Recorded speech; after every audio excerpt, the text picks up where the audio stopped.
If I do the rune, or get in a fear. I'm kind of Odinala Bishop from West Cover. If I'm be ikuzuta, buka ka ibe ya na nkenke. Ọtụtụ family today.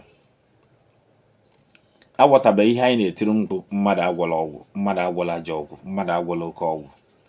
A na-ekwu ya, they try to counter you. Why are you saying this? We are not saying it because we hate you. For example, onye were cobra, were busukat, were ewu, were ebune, were ngwere, were lizard, that is lizard now. Were a lot of many animals and many other trees we will not tell you what lizard they represent in the spiritual realm, or what cat represent, what dog represent, what ram represent. He's trying to provoke an energy. Ihe ani nebu science experiment that is very, very dangerous if care is not taken. In wherever you are watching today, when you die, they cannot bury you except they burn you, your dead body, because of hitting your analogy. In wherever you are watching today, when you die, no matter even if they let them put you in a foreign mortuary, your body will be smelling. And wherever we are watching today, even when you are still alive, your body will be smelling. These are what we stand every day to discourage you, to tell people that this is not our tradition. And wherever we are watching today, your children to come will not be able to conceive. And wherever we are watching today, poverty and premature death will never leave your family. Because you provoke a strong energy that you are not supposed to provoke. Agwarono chuwaro ndị mmiri aja, chuwaro arụsị aja, chuwaro chi gị aja, chuwaro agwụ gị aja, chuwa ndị nna nna gị aja. Chuwa aja dị n'iche iche. Isi mba no ịgwọ ọgwụ. A lot of things are happening. And we are fighting on daily basis to make sure that you understand what Igbo tradition is all about. Nobody ịgwọ ọgwụ. Dibia or the spiritualist will never tell you what he or she is about to provoke. Because as far as they are concerned, it's about making money, money, money, and money. But I pity you, I prepare such energy.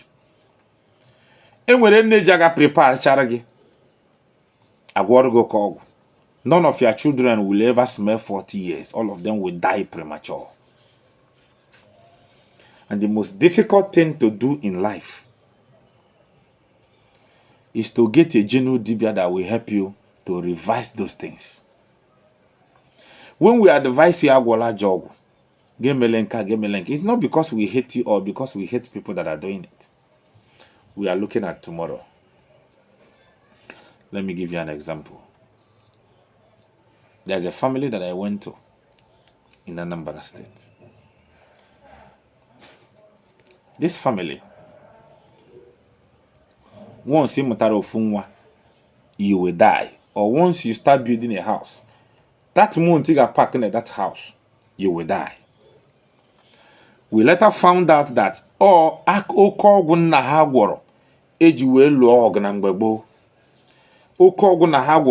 grab a lot of land. The energy is still active. Daddy? It took us a lot of energy. Daddy? Before we dismantle it. We say abata. Ojugo, I'm going to mama tell mommy to give you something, yeah? Do you understand what we are saying now? Some of the energy in the program today, what about horrible? Until when they begin to function when you might have gone. A lot of energy in the nana happen. The deity, I will see the noble, they may go approve. Alana here may go approve, where chop tan and carb and can zondo. And this thing can be this thing It's okay for them and the generation to come. Instead of you to go and maintain it, live a good life, a life of possibility. You want to provoke energy by force. Ihe be will be provoke energy. We are going to clap for you when you begin to rain on that short rain that you are going to have.